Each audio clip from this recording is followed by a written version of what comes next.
السلام عليكم ورحمة الله وبركاته. أهلا بكم في قناتي.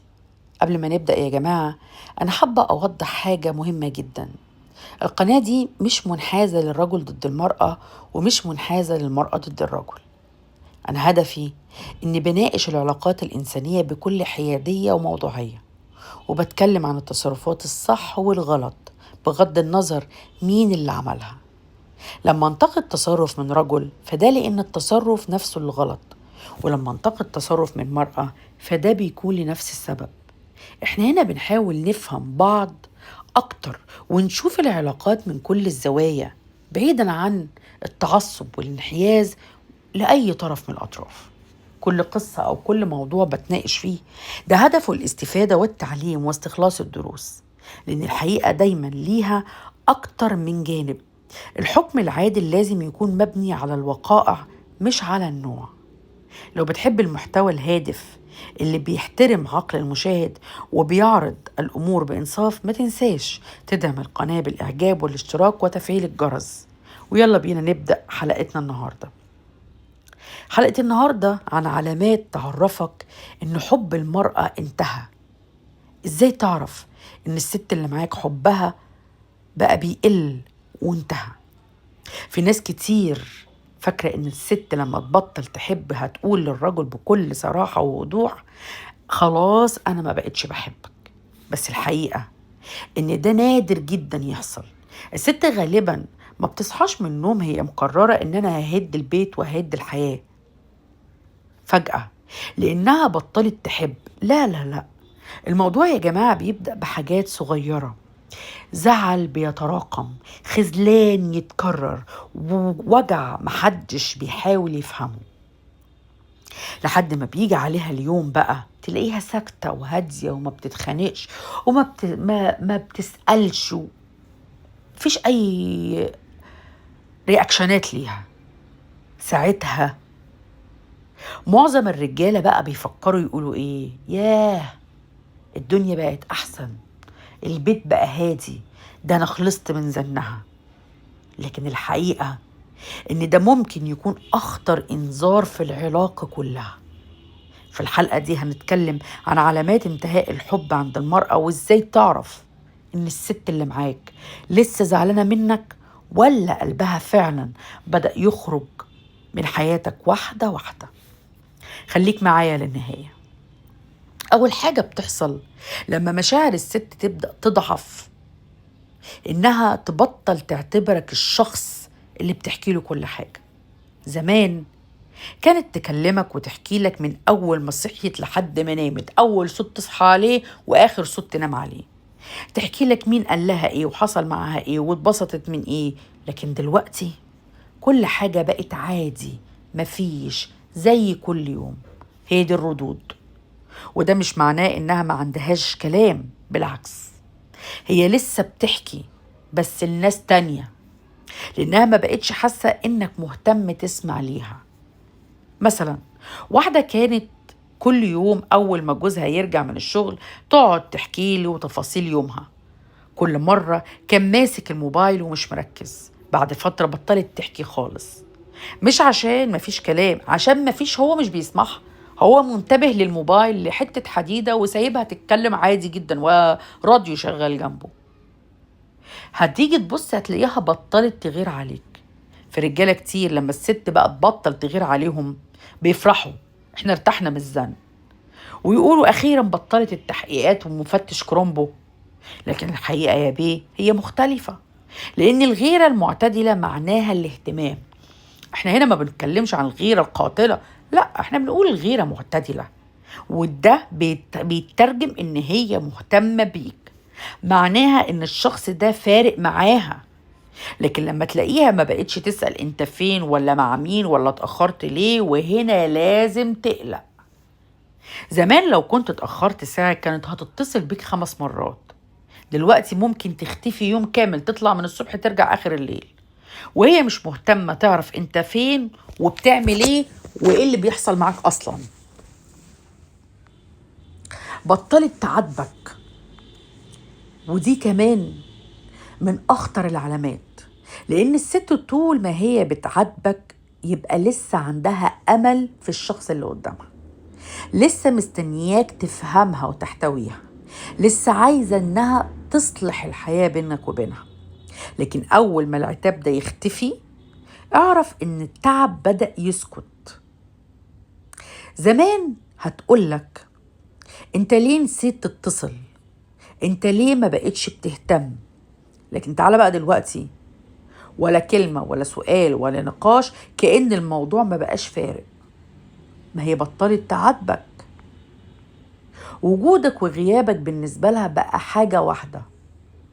الحب بيخلي وجود الشخص فرق كبير قوي، لكن لما المشاعر تضعف وجودك وغيابك بيبقوا نفس الحاجة. وجودك أنا أسفة زي عدمه، لو موجود عادي يلا ماشي الحال، لو مش موجود برضو عادي وماشي الحال.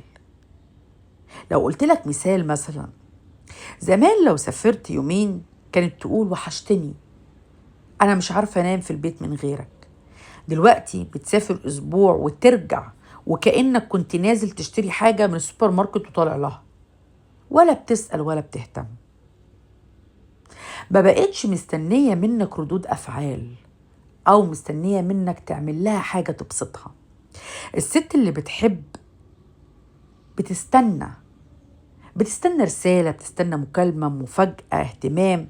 لكن لما تبطل تستنى منك أي رد فعل، اعرف انها بدأت تعتمد على نفسها عاطفيا.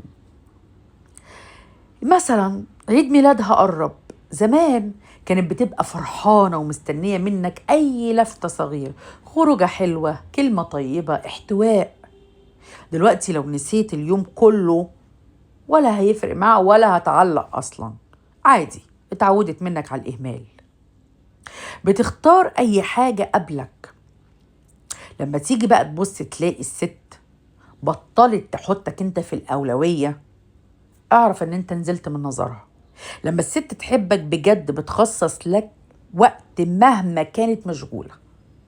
لكن لما الحب بيبرد بتلاقي اي حاجة اهم منك بكتير، الشغل، الخروجات، السوشيال ميديا، الصحاب، اي حاجة، المهم اي حاجة تكون اهم منك. لو جيت تكلمها وتقول لها نخرج شوية، تقولك مفيش وقت عندي، ما عنديش وقت ليك.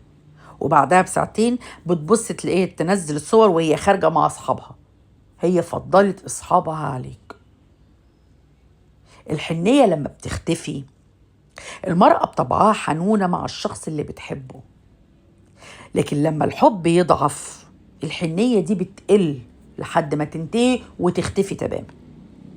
يعني لو انت تعبان كانت تفضل تسأل عليك طول اليوم، خدت دواك، انت كويس، حاسس بايه، كلت قبل ما تاخد الدواء.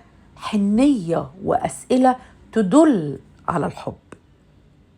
لكن دلوقتي هتقولك سلامتك، أنا تعبان، تقولك سلامتك، تك وتقفل التليفون.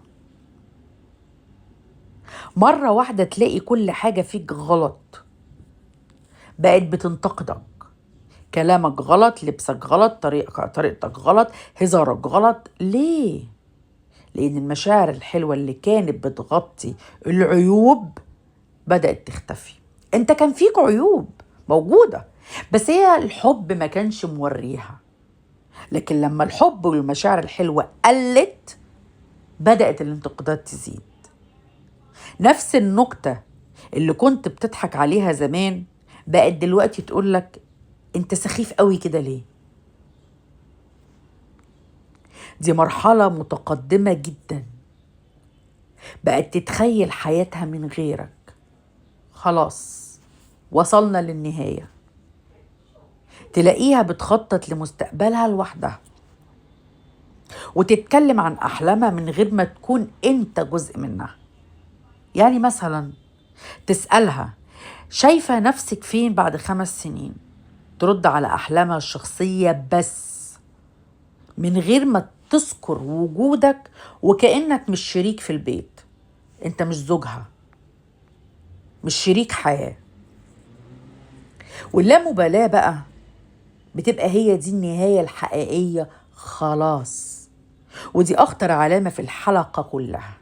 الست وهي زعلانة لسه بتحب، وهي بتتخانق لسه بتحب، وهي بتعاتب لسه بتحب. لكن لما توصل لمرحلة اللامبالاة يبقى الموضوع بقى صعب.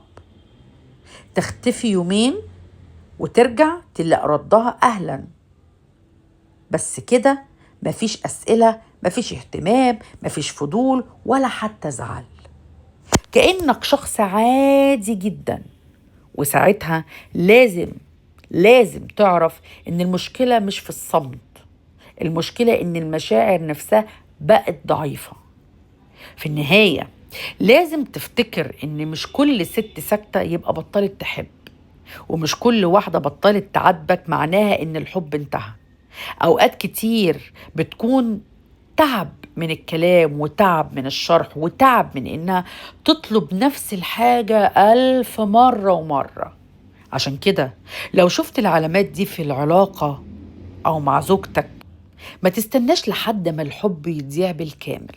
حاول تسمع، حاول تفهم، حاول تصلح يا راجل. لأن أصعب لحظة عند أي رجل هي اللحظة اللي هيكتشف فيها إن الست اللي كانت بتحبه وبتموت فيه من كل قلبها بقت مش فارق معاها إذا كان موجود أو لأ. لو عجبكم الفيديو ما تنسوش اللايك والاشتراك في القناة وتفعيل الجرس، ونشوفكم في الحلقة